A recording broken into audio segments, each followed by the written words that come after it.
Hello, everyone, and welcome to the Contour Community Meeting. Today is December 1st, 2020, final stretch of 2020. Let's get this year done. Um, got a few things that we want to talk about here today. So the first one is around Envoy.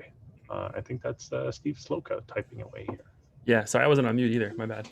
Yeah, so there were a couple of CVEs that were released.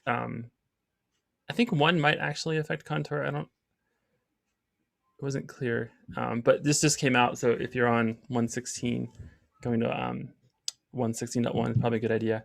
They haven't released the actual CVEs out, the numbers and stuff, but this just came out from the Google group. So someone already sent a PR to Contour to update this, so the main branch has 116.1. So it should be easy to upgrade. And Hey, deployment. so Steve, there was one community user that was saying that when they pulled the latest version of Contour into Artifactory, it was complaining because of two CVEs. Are these two issues going to address that? If you know. So you said Contour had a CVE or Envoy? No, it was an Envoy CVE was discovered through Contour's deployment. Oh, I'm not sure. I guess I don't know what those are. Those CVEs you're referencing are. So I think I tagged Nick to the thread. Let me see if I can find it. So that's all I had. That was just in case someone out there wasn't aware of these two things. These are out there. That's all. Cool. Steve, Chris.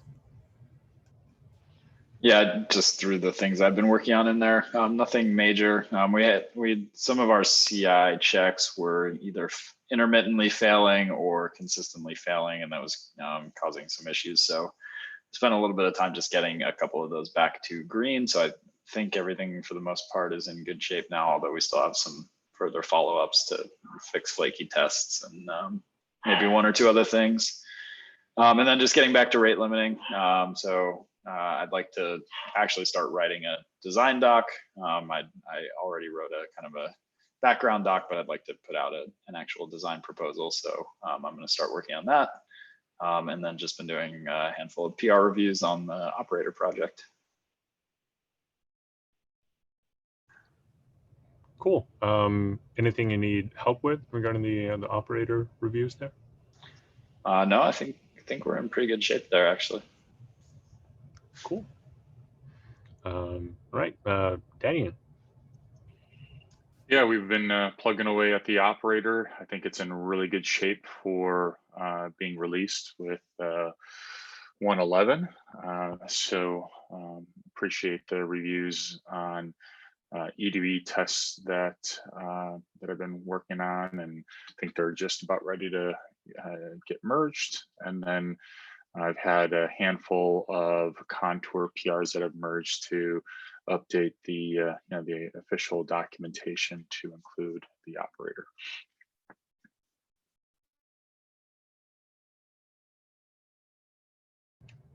Nice. Do you want to dive into the developer onboarding overview? Yeah, I guess it's just more of a question.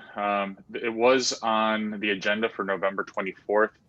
And I joined a call on the 24th, but no one was there. So I wasn't sure if I missed something that the call got canceled or not.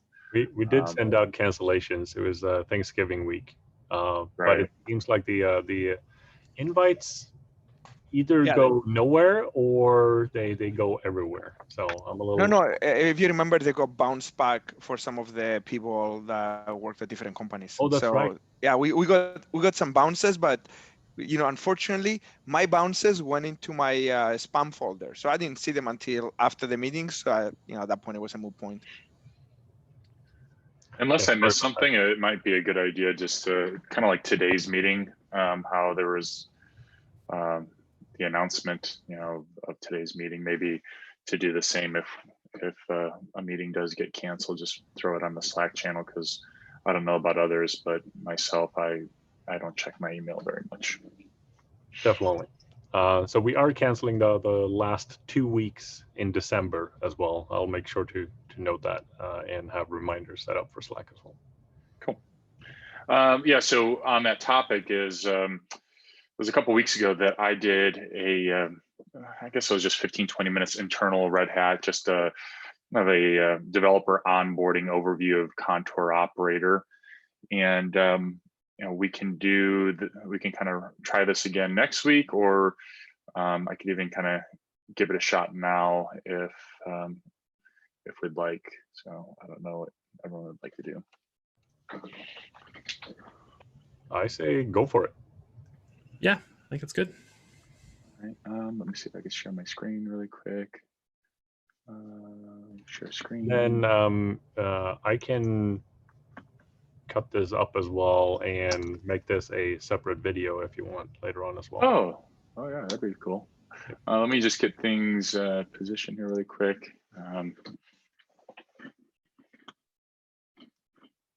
Things here.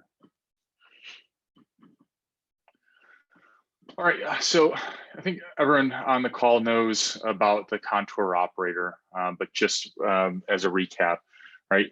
So we're taking the operator approach of managing Contour, and we're trying to make the operator for the initial release, which again we're targeting to be synchronized with Contour for the next release, which would be 1.11.0. Having the operator released when Contour gets released. And this is just kind of a quick developer onboarding of how do you start playing around with the operator, get comfortable using it and so forth. And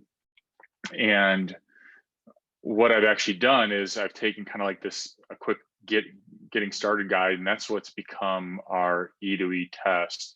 And let me just show you really quickly what we can do here. So we pretty much drive everything through Make.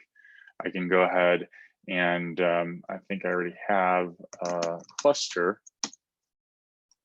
So I do already have my kind cluster up. If not, I could have used Make local cluster to create the cluster, and then to go ahead and start actually testing or working with it. I could actually do a couple of things. I could either make run, I know how to spell, make run, and I'm going to show you what this does here. So this will run the operator outside of the cluster, right, locally on my desktop here. And this is nice just because it's easy to iterate as you're developing, right? And as part of this make target, one of the things that we do, the operator needs is it needs to actually have the CRDs present in the cluster. And you're going to see a couple things, right? This is a new CRD that is managed by the operator, but these other CRDs you should already know and love, right? The extension services, HTTP proxies, TLS certificates. These aren't actively being managed by the operator to date. There is an issue open to eventually or potentially provide management of these CRDs. But we go ahead and we simply use kubectl apply to add those CRDs to the cluster, and you see that the operator is running here locally. And if I do a git contours, I don't have any contours available, right? But I can go ahead and create one, and I actually have an example one. Let me, before I create it, just show you what it looks like, right? So the Contour API is very simple right now. You see this is a sample. I don't even have to specify anything in spec, and that's because we're taking advantage of API defaulting. And so when I don't specify spec, there's a handful of fields that get populated that I'll show you here in 1 second. So let's go ahead and create an instance of Contour, and I'm going to see what the operator is doing. Right, so it finalizes the resource, creates a namespace, a service account, cluster role binding, config map, job for cert gen, creates a service, right? So this is essentially what it's doing is everything that you would normally see here in the examples, and it's rendered, I believe, render. Yeah. All right, so the initial target of the operators is to take this environment that that you see here that is documented as kind of the getting started, and automate all of this through an operator.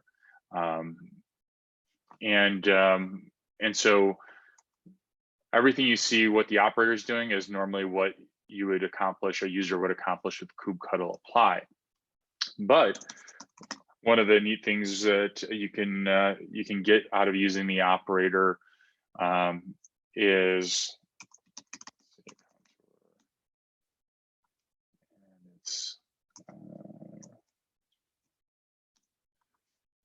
so it's a contour sample and default namespace.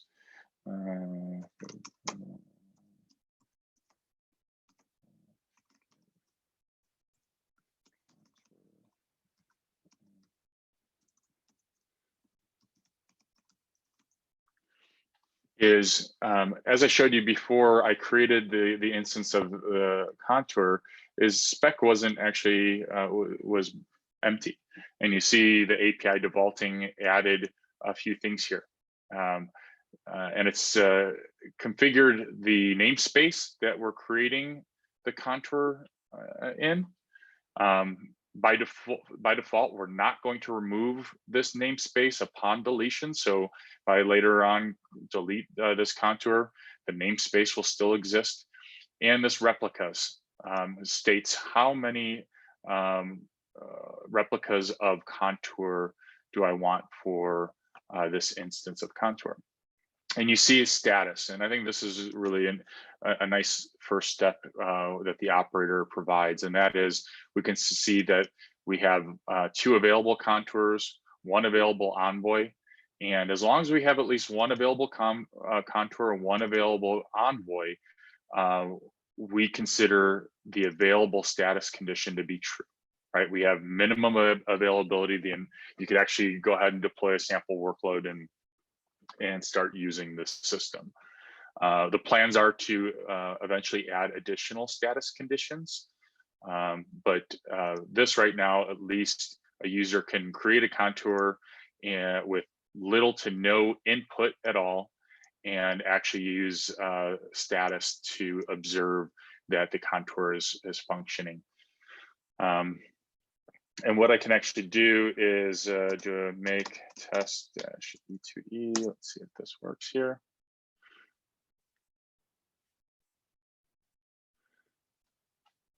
And you see some of this is unchanged here, and that is, this make E2E test E2E target does a deploy, but we see that it's unchanged because we already deployed it. But here's really what I wanted to show, what the test E2E target's doing, right? It's checking to make sure that the deployment's available, and that is true, so it progresses. Now it's going to create a test contour. We created one, but it's going to create a separate one, and you're going to see that it's going to take a little bit of time here. So if we do, actually, I probably should have shut this down here. Let me shut this down. So if we get deploy, right? So now instead of what I shut down was my locally running contour operator, and what we see here is actually a contour operator that's now running in the cluster, right? And the first thing that the test did is, okay, is that contour operator, is it available? Right, and I say it's the test operator deployment available, and that's because the deployment resource is used to manage the operator itself, right? And then we're going to see here that it created a contour. Here it is right here. So let's do a get contour. Test default contour.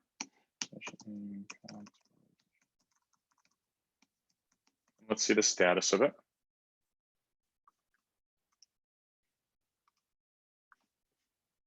and you see that it's unavailable, false. And if we take a look here, tell you why it's false. I've got 2 nodes in my cluster. We already have a Contour instance running. And so because of that, there's no way that the scheduler is going to be able to schedule the Envoy daemon set because of the host port requirements that it has, right? You see that it's still unavailable. But what if we do this? What if we go ahead and the test will probably time out. But if I do a delete dash F examples contour, where am I at?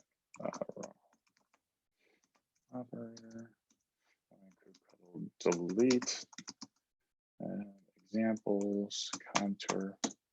So now if we delete the example, and again, this test will probably time out before this happens, we should actually see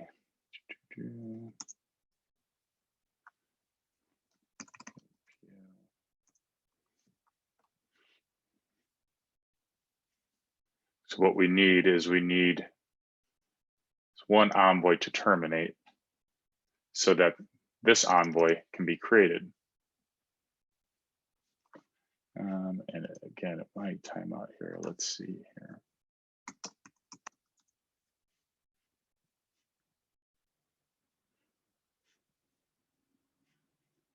Okay, so we've got the new Contour deployment where we specify the 2 replicas.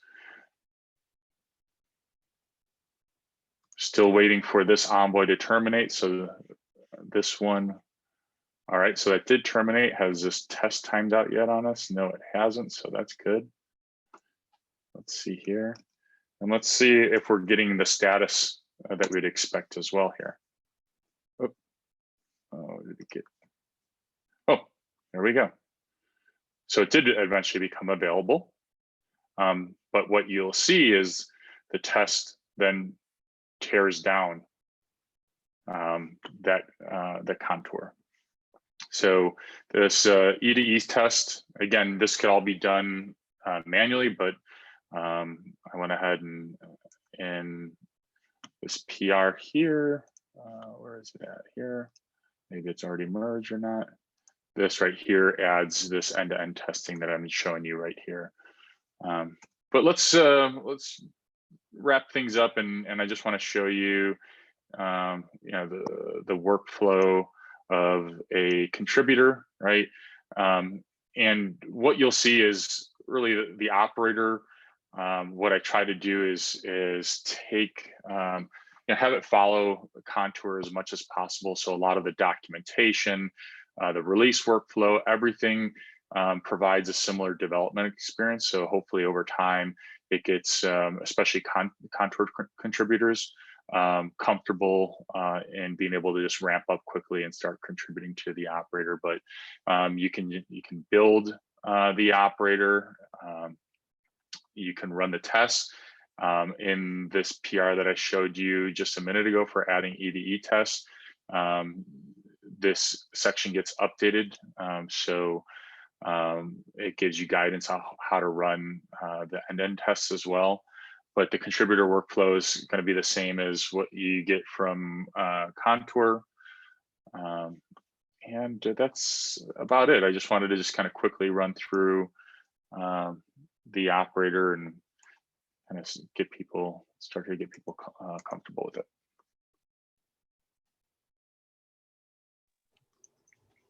Awesome. Yeah. Thank you, Danny. Yeah, great work, Danny. One quick question: what's the upgrade experience? So is this similar? Looks like this is just a CRD. So this is a similar upgrade experience as you upgrade standard Kubernetes results to the run upgrade. So the upgrades is something that we're going to be tackling here very soon. All right. So right now there's no support for upgrades. So but that is going to be a feature that is a feature that's pretty much very high on the list between upgrades as well as adding support for service APIs. So those are kind of the two post v1.11.0 release features. And when we do work through those details, then we'll definitely update the upgrade documentation so users know how they can upgrade their Contour environment using the operator.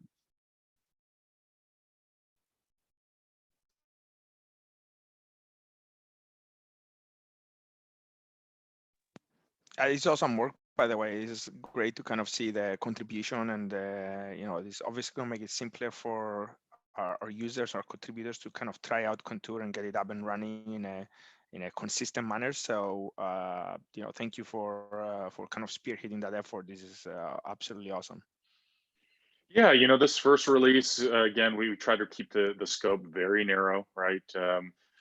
Because I mean, this project didn't even exist, I want to say probably 2 months ago, right? And so we wanted to keep the kind of the feature scope very narrow, and so if you look at any of the issues, and I would ask anyone interested to take a few minutes and look at the issues, we've got a lot of kind of interesting features that the operator could support, and I think moving forward, when we start adding some of these features, I think that's really where the operator is going to shine, right? Things like upgrades, things like being able to expose how to manage and rotate the certificates that Contour and Envoy use, right? So yeah, we've got a lot of different kind of feature interests, and I think when we get past this first release, we're going to then prioritize what do we work on. But I would say high on that list again is the upgrade and the service API support. Yeah, I definitely look forward to seeing that tag 1.0 release, and kind of publicizing out on Slack, Twitter, everywhere else. I mean, we'll try to get as many eyeballs as possible on it, and hopefully more people use it, and that becomes the de facto way of deploying this. Yeah, because I mean, there's always going to be the different tools for managing and deploying Contour in all different kinds of applications, right? But my hope is that this becomes kind of the preferred way of managing Contour, and I think if we get this right, again, there's going to be a lot of benefits that the operator provides. So yeah, I'm looking forward to it, and definitely getting the message out. I plan on having a blog post. I think it was Jonah, you mentioned to make sure that we do a blog post on that. So I'll do that. And is there a person that's responsible for cutting the release of Contour 1.11.0? So Steve, yeah. It's one of us, yeah. So we all kind of flip the coin to do it. We rotate through. So you could be that person, Daniel. Yeah, I've got no issue with that. I guess if it's my first time doing it, aside from the release process, James, is there anything else that I need to be aware of? I think the biggest thing is docs, right? So like the release might be simple, especially maybe just including some of the Envoy fixes that Steve Slocum mentioned earlier at the beginning of our call. I don't know when we'll cut the release, whether rate limiting will have any functionality there. I'm assuming not, but I want to defer to Steve. Chris says no. But then the next thing is, we're going to need probably a deployment page on how to use the operator, right? So if you can kind of mock that up, we do have some resources here in our team that can take a look at that and help you some of the structure and making the flow look good.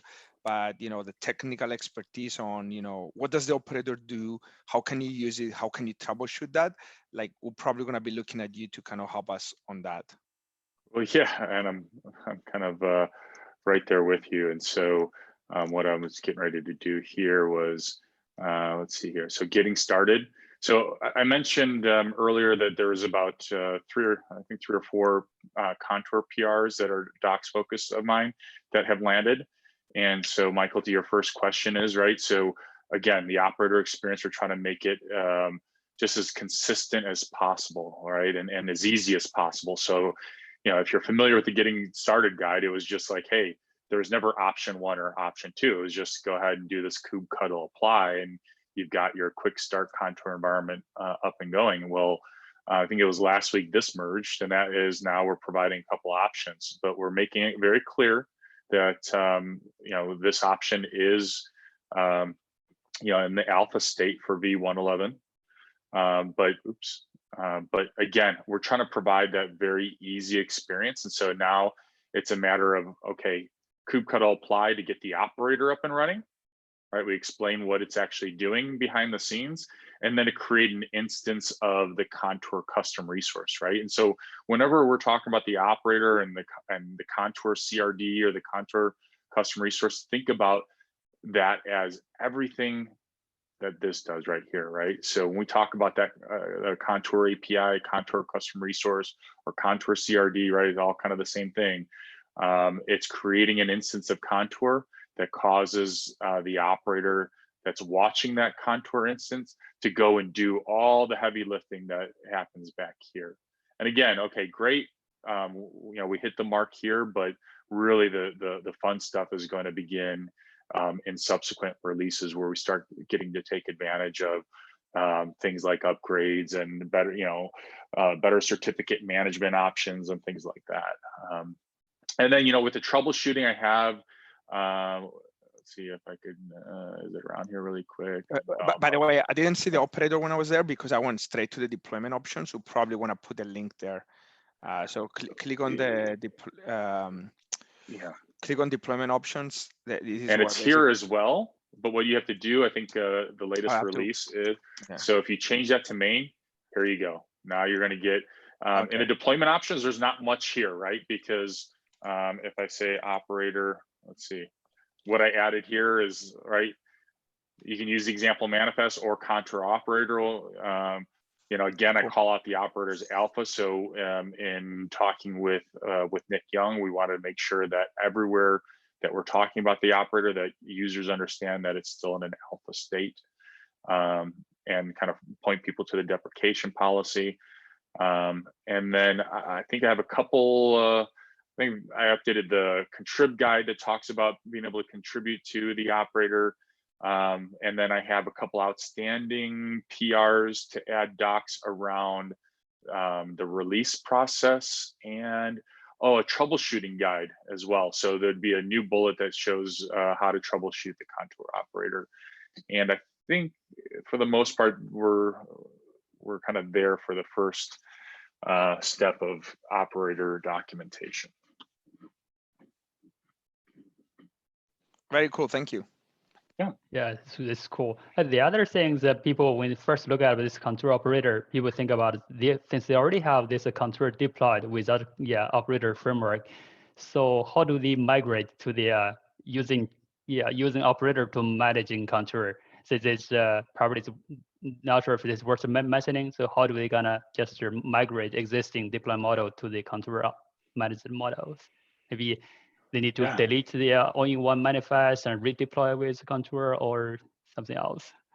No, it's a good point. Let me actually capture that in an issue, and it's something that we should discuss, and maybe can kind of investigate how we can take an existing deployment that was manually deployed and managed and have it under the operator umbrella. I could definitely see that as a use case that we want to support. Yeah, because people first look, oh, this is awesome, I want to try it out. What if I already have the contour deployment? How can I migrate to the operator model? No, absolutely. So I'll capture that as an issue. Sounds good. And we're running out of time as well, right? Yes. So I just want to do two small things. First of all, thank you everyone who helped and aided us in the Contour Meet the Maintainers sessions that were held during KubeCon. We had a ton of people join in. Super fun. We got 20 people in the first one. That was 6 p.m. Eastern.